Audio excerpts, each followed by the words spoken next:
Chapter 2: The Whispers of Doubt. The Emerald City's dazzling facade began to crack as they ventured beyond its shimmering gates. The path leading to the wizard's palace, previously a bright and welcoming avenue, now twisted into a labyrinth of shadowed alleys and overgrown trails. The celebratory joy of their arrival seemed distant, replaced by an unsettling stillness, a palpable sense of unease. The air itself felt heavy, thick with an unseen presence. This was not the Oz they remembered. Their journey toward the wizard's palace took an unexpected turn, leading them away from the brightly paved roads and into a dark, twisting forest. The trees were gnarled and twisted, their branches clawing at the sky like skeletal fingers. The path was barely visible, choked with thorny vines and shadowed by an oppressive darkness. The vibrant colors of Oz seemed to drain away, replaced by muted grays and ominous browns. This wasn't the whimsical land they had come to know and love. It was here, amidst the shadows of this unsettling forest, that they first encountered the whispers of the Wicked Witch. They weren't audible whispers but insidious suggestions that crept into their minds, twisting their thoughts and planting seeds of doubt. For the Tin Woodman, it was a vision of a perfect, unblemished metal body, a vision that highlighted the imperfections of his newly acquired heart. The scars of his past, once a testament to his resilience, now felt like reminders of his inadequacy. Paul, preaching from the scars, the alluring image of flawless metal suggested freedom from the vulnerability of his heart, a return to his stoic, emotionless past. It whispered the temptation of regaining that cold, perfect shell, where feeling wouldn't lead to hurt, and imperfection was non-existent. The whispers hinted at a fabricated perfection unattainable to a being of flesh and metal. He looked like a Tesla truck. The Cowardly Lion felt the insidious whispers as a resurgence of his old fears. The memories of his past failures, once mitigated by his newfound courage, now felt like overwhelming burdens. He was reminded of every time he had failed to meet his expectations, every moment he hadn't acted as bravely as he hoped he could. The whispers promised a release from this constant burden, from the expectations and self-doubts that plagued him. They tempted him with the safety and comfort of his old cowardice, a seductive escape from the uncertainty of his newfound courage. He was told that true strength lay not in confronting your fears but in avoiding them and withdrawing from the world. This tempting whisper offered solace without the struggle of faith and courage. The Scarecrow, burdened by his newfound wisdom, struggled with a different temptation. He was presented with visions of unlimited knowledge, a vast expanse of information, surpassing anything he had ever possessed. The temptation was to value knowledge above the wisdom and guidance of God, a subtle nudge toward the pride of self-reliance. The whispers played on his intellectual curiosity, promising unparalleled wisdom and a vast understanding of the world without the need for faith or humility. It was a subtle deception that sought to replace spiritual understanding with mere intellectual accumulation, the quest for limitless knowledge without the divine perspective. The allure of this unparalleled wisdom beckoned him to embrace a self-sufficiency that excluded God's guidance. Dorothy, ever vigilant, recognized the danger. The Wicked Witch wasn't physically present, but her influence was palpable, a poisonous miasma that seeped into their minds. She understood that these temptations were external pressures and internal struggles exacerbated by the Wicked Witch's manipulative influence. She reminded them that their faith wasn't a shield against temptation but a guiding light to navigate it. She shared how God had always been their compass, their guide, even in the darkest moments. She reminded them that even she, despite her unwavering faith, had faced moments of doubt and despair. But through these experiences and the relentless testing of her faith, her trust in God grew even more substantial.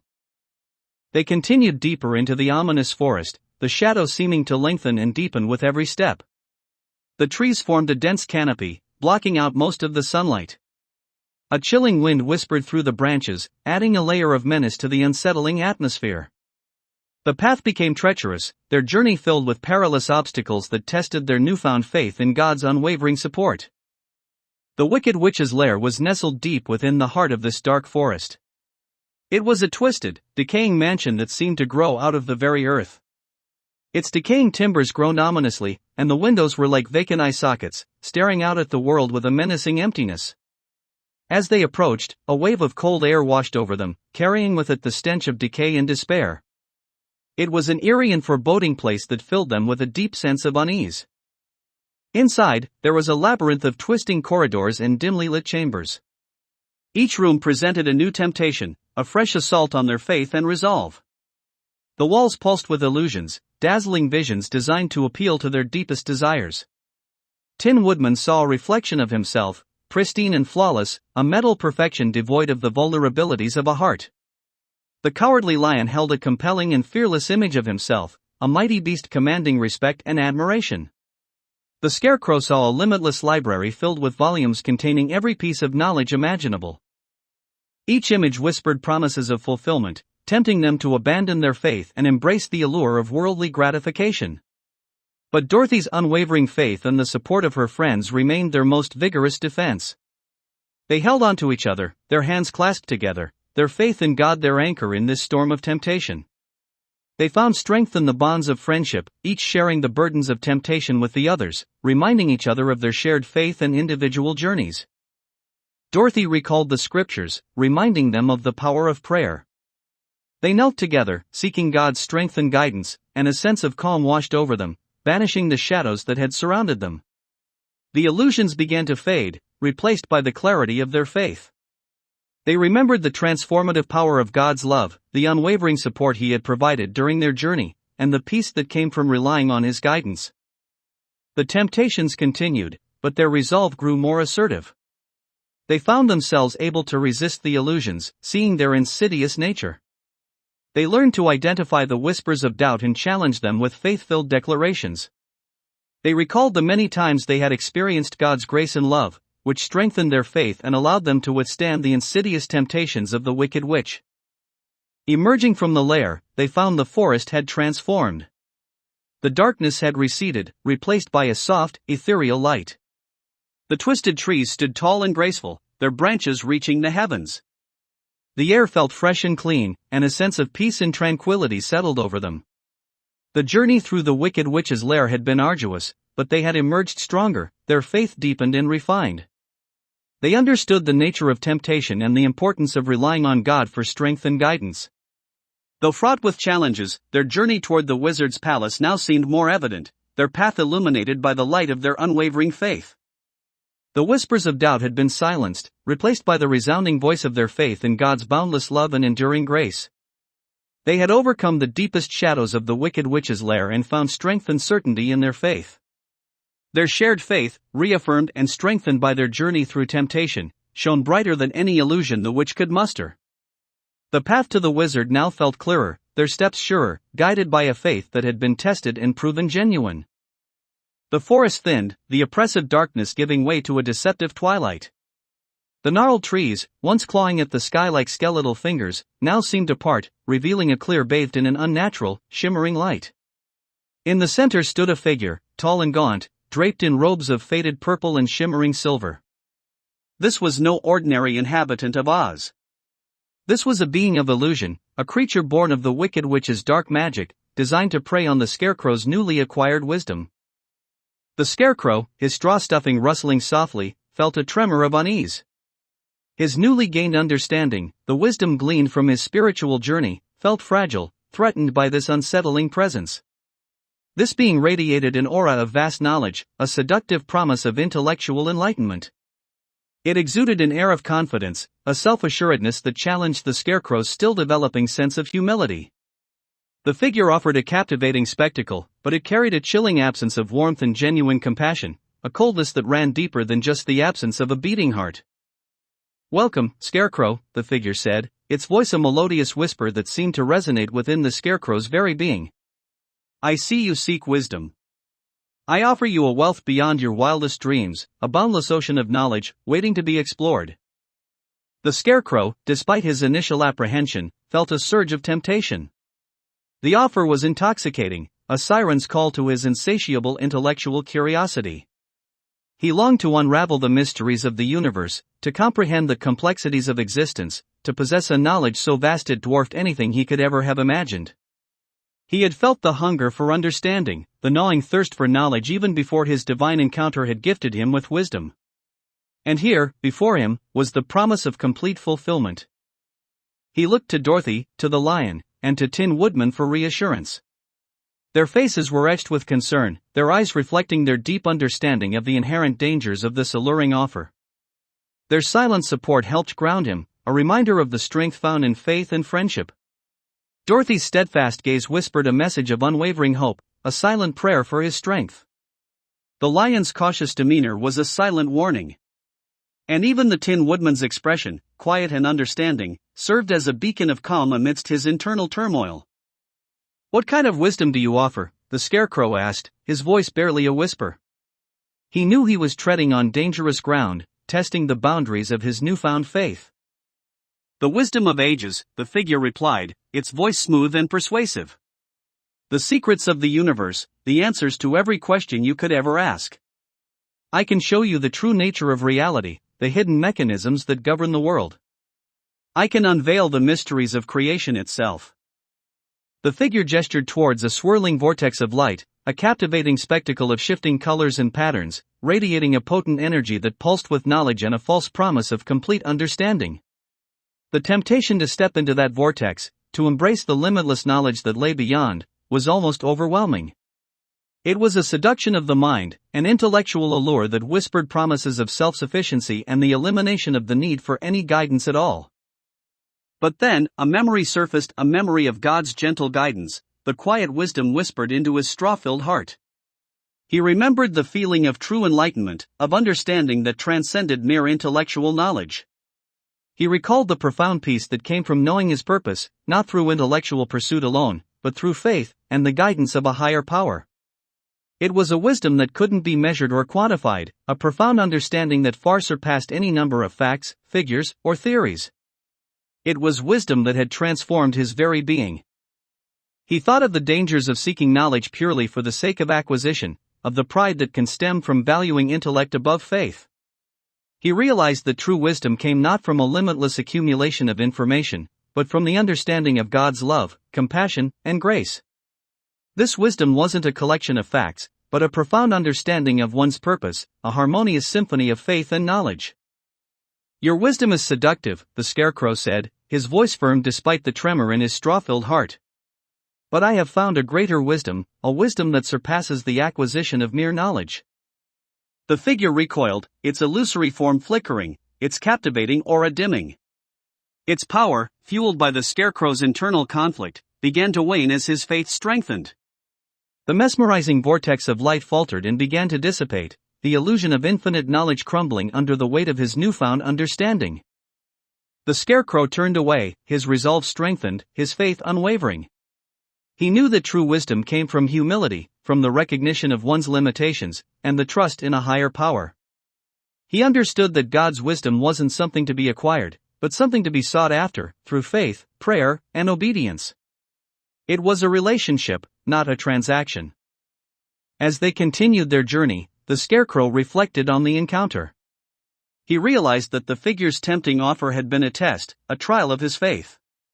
It was a subtle reminder that even with newfound wisdom, the temptations of pride and self-reliance were ever present. He had faced the allure of intellectual self-sufficiency, and had chosen instead the humble path of faith, accepting the guidance of God as a more reliable path to true knowledge and understanding. The experience helped him understand the profound difference between acquiring knowledge and gaining true wisdom. He realized the importance of discerning true knowledge from deceitful illusion and understanding the need for divine guidance in navigating the complex world of information and wisdom. He knew that true wisdom, the kind that guided and empowered, came not from a never-ending search for facts, but from a heart open to God's wisdom, a wisdom that illuminated and guided, and nourished the spirit. The encounter had left him stronger, more certain of his path, and profoundly grateful for the guidance he'd received, a guidance that had shown him the dangers of self-reliance and the true nature of wisdom that came from divine grace. The deceptive figure was gone, but the lesson it had taught him remained, etched deep within his straw-filled heart. True wisdom always sought a divine source, a guidance far exceeding the limits of human understanding. His journey continued, strengthened by his newfound clarity and unwavering faith. The whispers of doubt had once again been silenced, replaced by the quiet assurance of God's unending grace.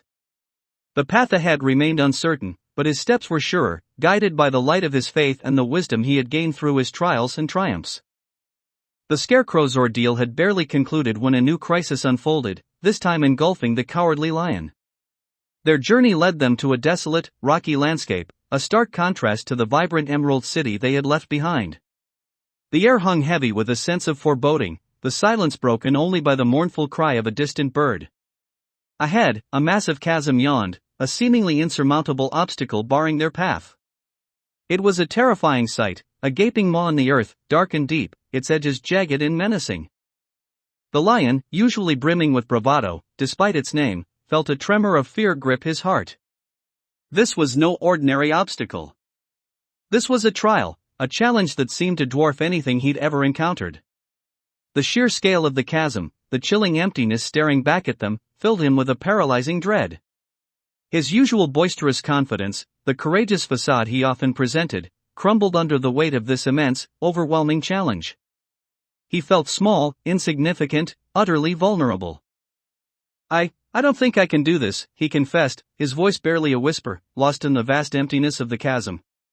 His mane drooped, his usually proud posture slumped. He looked at his companions, his eyes filled with a mixture of fear and desperation. The bravado he had displayed throughout their journey, the self-assurance he'd painstakingly cultivated, evaporated like morning mist. Dorothy, ever the beacon of optimism, placed a comforting hand on his paw. "Of course you can, Lion," she said gently. "We'll face this together. We always have." But her words, usually so reassuring, held little comfort this time. The lion's fear wasn't merely a physical one. It was a deeper, more profound fear, a crisis of faith. He looked at the chasm, at the daunting task ahead, and questioned everything he believed in. He questioned God's plan for them, his promise of guidance and protection. He wondered if perhaps God had abandoned them, leaving them to face this overwhelming challenge alone.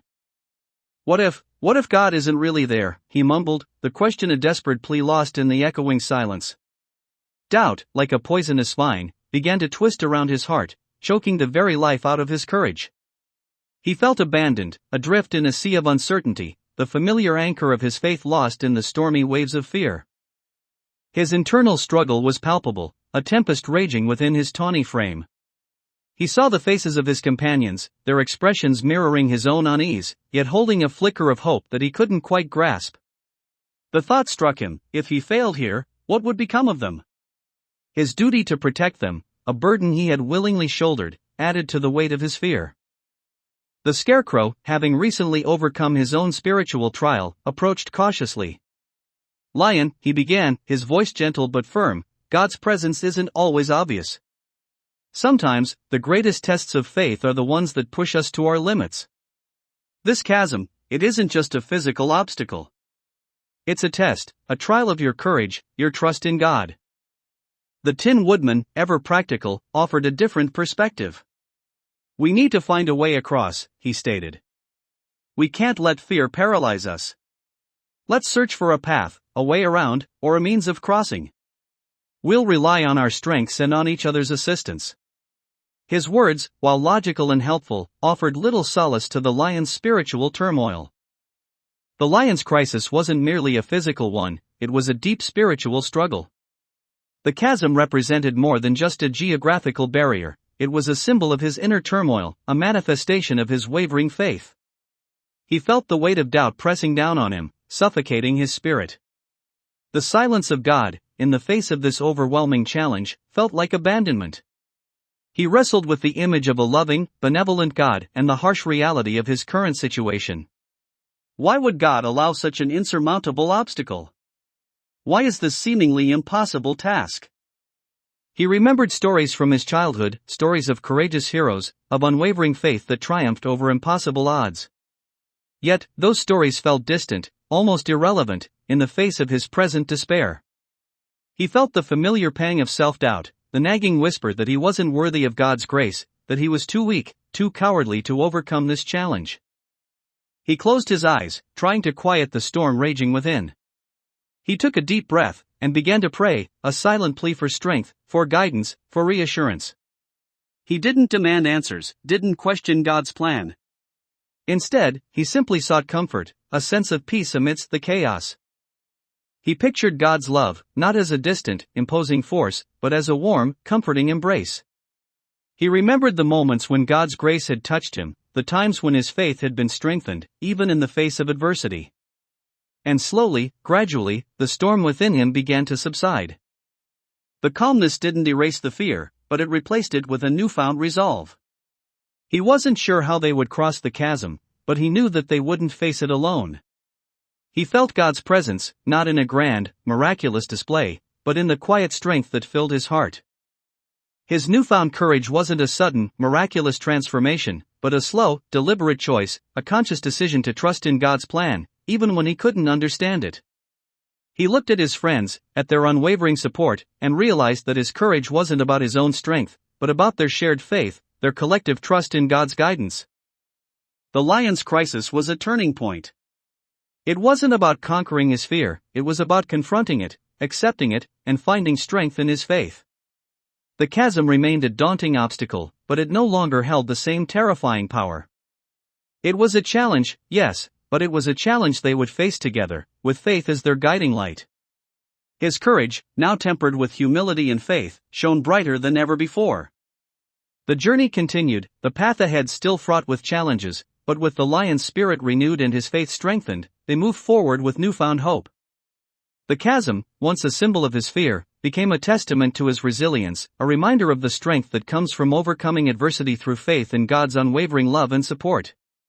The whispers of doubt were still present, but they were now merely faint echoes, drowned out by the resounding voice of his renewed faith. Their journey continued, the path winding through a dense forest, the air thick with the scent of pine and damp earth. The lion, his spirit renewed after his ordeal at the chasm, walked with a newfound light in his step, his mane held high. The scarecrow, ever thoughtful, pondered the lessons learned from his own recent trial, his patched-together body seeming to carry a newfound wisdom. Dorothy, as always, remained their cheerful, unwavering guide, her small form radiating an infectious optimism. But the journey wasn't without its challenges. They soon encountered a village, or what was left of one. Buildings lay in ruins, their timbered frames collapsed, their roofs caved in. A palpable sense of despair hung in the air, heavier than the humid forest atmosphere. A small group of munchkins, their clothes tattered, and their faces etched with sorrow, huddled together, their eyes reflecting a mixture of fear and hopelessness. "What happened here?" Dorothy asked, her voice filled with concern. An elderly munchkin, his face lined with wrinkles that spoke of years of hardship, looked up, his eyes filled with unshed tears. He explained that a terrible storm had ravaged their village, destroyed their homes and leaving them with nothing. Many had been injured, and the lack of food and shelter threatened further suffering. They were desperate, their hope fading with each passing day. The lion's heart ached with sympathy. He had faced his own inner demons, his own struggles with doubt and fear. Now, he saw the suffering of these innocent munchkins, their plight a stark reminder of the fragility of life and the importance of compassion. His newfound courage, however, wasn't merely about overcoming his own fears, it was about extending that same strength to others. The scarecrow, always practical, began to assess the situation. "We need to help them," he declared, his voice firm and resolute. He suggested that they could gather supplies from the surrounding forest and assist in rebuilding their homes. But it was the Tin Woodman who faced a profound internal struggle.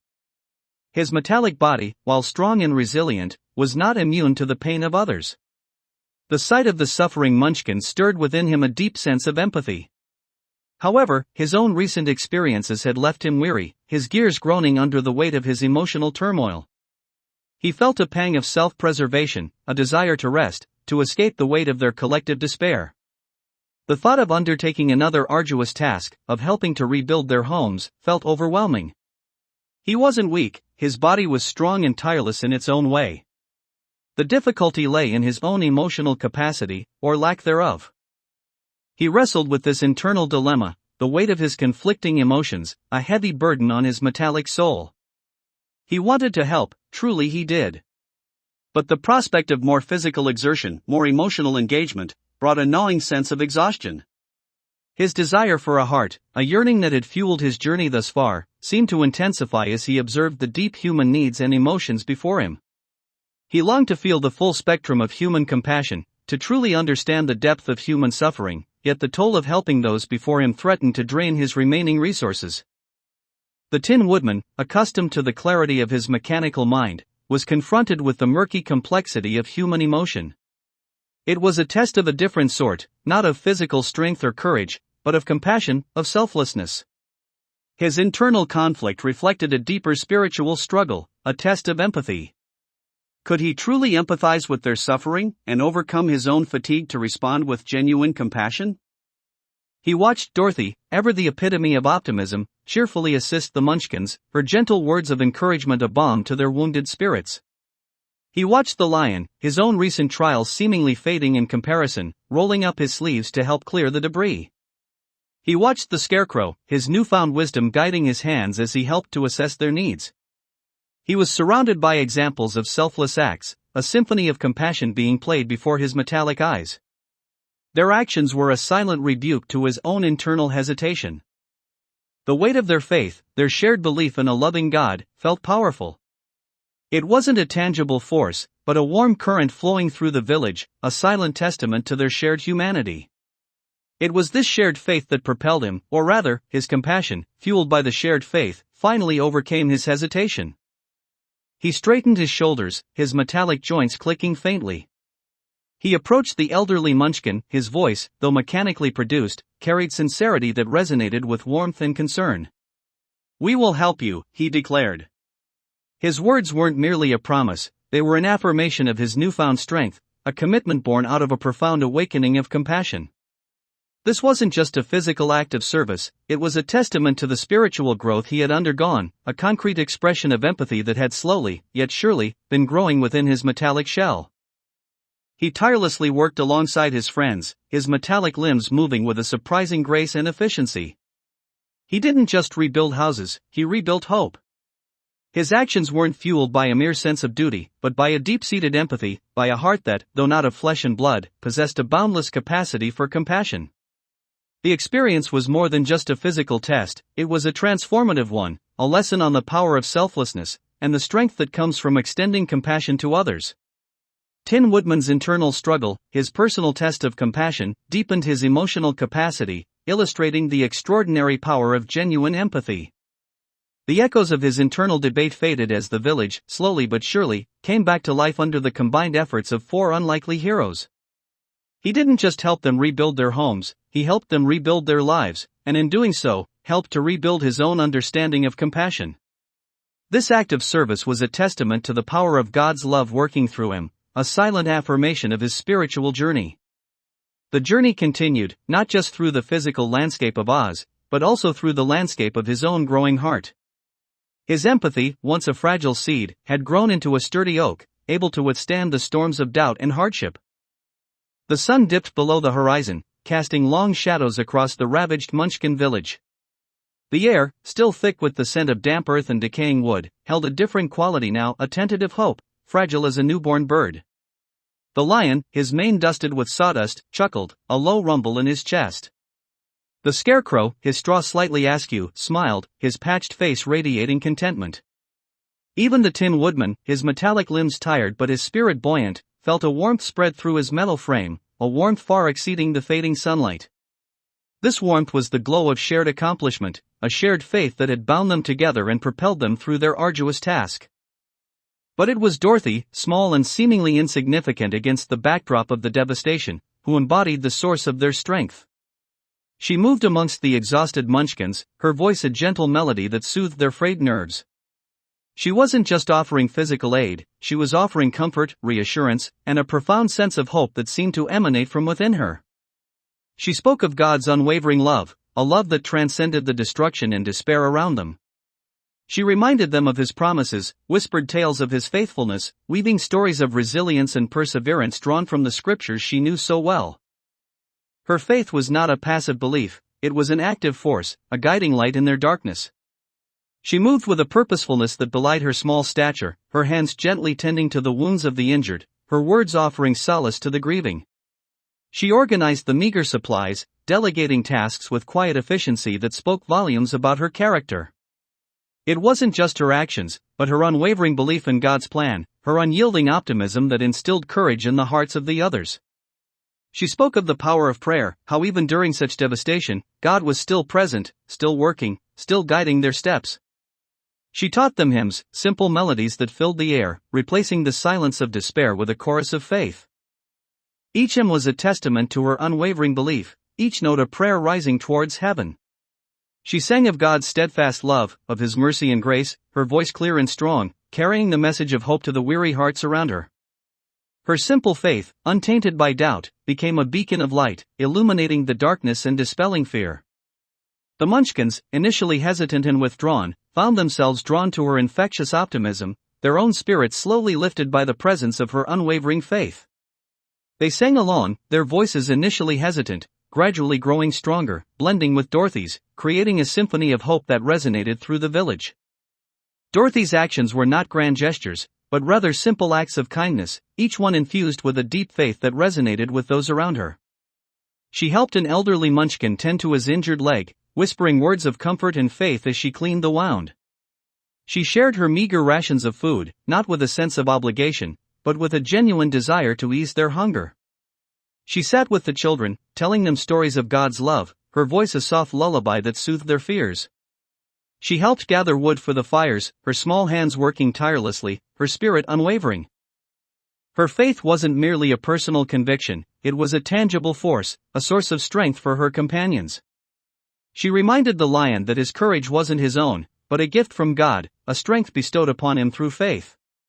She encouraged the Scarecrow, suggesting that his wisdom stemmed not solely from his acquired knowledge but from the guidance and understanding provided by divine wisdom. Even the Tin Woodman, despite his internal struggles, found comfort in her unwavering faith, her belief in God's plan a silent reassurance that their efforts would not be in vain. Her influence went beyond mere words. Her presence, her quiet confidence, served as an anchor in the storm of their adversity. Her simple acts of faith were far more profound than any grand pronouncements could have been.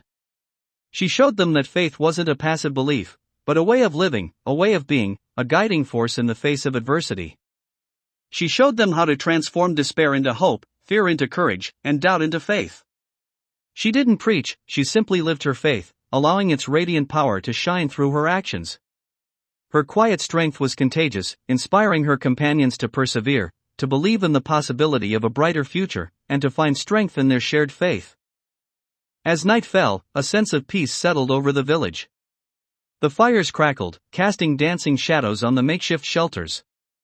The air was still filled with the aroma of wood smoke, but now it was mingled with the sweet scent of hope. The Munchkins, exhausted but encouraged, huddled around the fires, sharing stories and songs, their spirits lifted by the unwavering faith of the small girl who had become their unexpected savior. Even the lion, usually prone to fits of anxiety, felt a quiet calm settle over him, a sense of peace born from the strength and steadfastness he had witnessed in Dorothy. The Scarecrow, gazing at the stars, felt a deeper understanding of wisdom, a wisdom that transcended the realm of logic and reason, a wisdom that had taken root in his heart. Dorothy, sitting quietly by one of the fires, her eyes reflecting the flames, continued to pray. Her prayers weren't for grand miracles, but for simple blessings, for strength for the weary, for comfort for the grieving, for hope for the future. Her faith, so simple yet so profound, was a constant source of encouragement, a quiet testament to the power of belief. She remained a steadfast anchor for her friends, grounding them in their shared faith. She didn't shy away from their struggles, but faced them head-on, reminding them constantly that God's love was ever present, a love that could heal their wounds, strengthen their spirits, and guide them towards a brighter tomorrow. She wasn't just a guide through the physical landscape of Oz, she was a spiritual guide, leading them not only toward their destination but also toward a deeper understanding of faith, hope, and love. The echoes of her quiet faith resonated through the village, weaving a tapestry of hope that promised a brighter future, a future built on the foundation of unwavering belief and mutual support. Her journey wasn't just a physical adventure, it was a spiritual testament, a living embodiment of the transformative power of faith, a shining example of boundless love and hope that could conquer any adversity. Her steadfast faith was the silent hero of their journey, the unseen force that transformed despair into hope and brought healing to a broken community. Her story became a living testament to the power of faith, a story whispered on the wind, carried on the embers of the fire, and etched into the hearts of the people she had so profoundly touched. And as she slept, a quiet smile played on her lips, a smile born not of naivete, but of a deep and unwavering faith in God's infinite love and mercy.